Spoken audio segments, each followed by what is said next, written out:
Hi friends, நான் Shirley பேசுகிறேன். இன்றைக்கி நம்ம கருப்பு கொண்டைக்கடலை ரோஸ்ட் எப்படி பண்ணுறதுன்னு பார்க்கலாம். அதுக்கு ஃபஸ்ட்டு பெரிய வெங்காயம் தேவை. பெரிய வெங்காயத்தை கட் பண்ணி எடுக்கணும். இப்படி நம்ம செஞ்சு சாப்பிட்டோன்னா நல்லா சாப்பிடலாம். இது சும்மா சாப்பிட்றதுக்கே ரொம்பவே டேஸ்ட்டாக இருக்கும். இல்லைன்னா தோசையை கூட சப்பாத்தி கூட சாப்பிடலாம். அப்புறம் தேங்காவை கட் பண்ணி எடுக்கணும் சின்ன சின்னதாட்டு.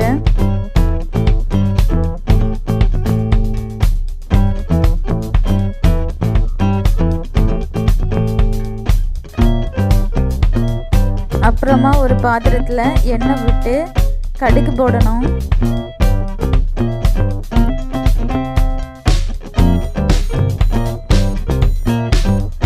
கடுகு போட்டாச்சு. 2 வத்தல் மிளகாய் கட் பண்ணி இந்த மாதிரி போடணும்.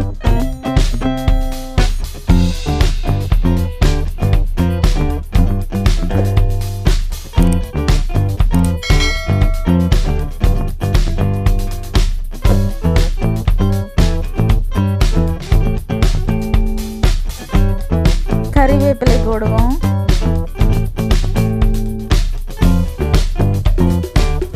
கட் பண்ணி வச்சிருந்த தேங்காய் போட்டு வதக்கணும்.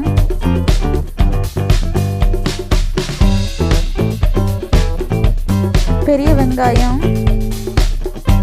கொண்டைக்கடலையை ஏற்கனவே வேக வச்சு தனியாக எடுத்து வச்சிருக்கணும்.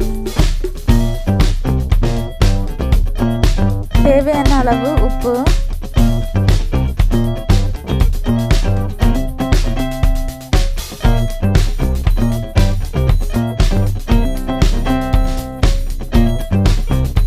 சிக்கன் மசாலா கொஞ்சம் போடணும்.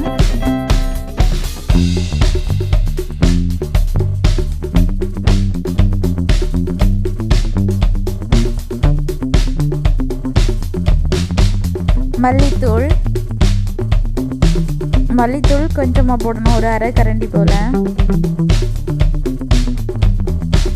அப்புறம் மஞ்சள் தூள் போட்டு வதக்கணும். இனி வேக வச்சிருந்த கொண்டைக்கடலையை போடுவோம்.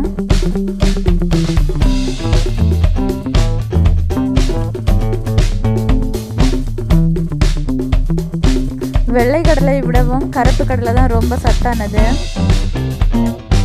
கருப்பு கடலை பொதுவாக யாருமே விரும்பி சாப்பிட மாட்டாங்க.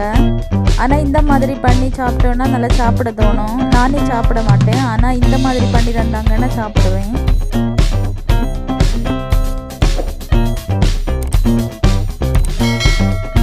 கொஞ்சமாக தண்ணி விடலாம். லேசாக ஈரப்பதமாக இருக்கலாம், அதுக்காக தான் தண்ணி விடுறது. இதில் பார்த்தீங்க இல்லையா, அது மாதிரி கொஞ்சமாக விடணும். நம்ம விடுற தண்ணி கடலையில் உள்ள தண்ணியாக தான் இருக்கணும். எதனாலன்னா அதில் தான் கடலையில் உள்ள சத்தெல்லாம் இருக்கும். அதனால அந்த தண்ணினா பெஸ்ட்டு. இப்போ நமக்கு தேவையான கொண்டைக்கடலை ரோஸ்ட் தயார். இதை செஞ்சு பாருங்கள் ஃப்ரெண்ட்ஸ். எப்படி இருந்துன்னு கமெண்டில் சொல்லுங்கள், கண்டிப்பாக பிடிக்கும். இந்த வீடியோ உங்களுக்கு பிடித்திருந்தால் லைக், கமெண்ட், சப்ஸ்கிரைப், ஷேர் பண்ணுங்கள். தேங்க்யூ.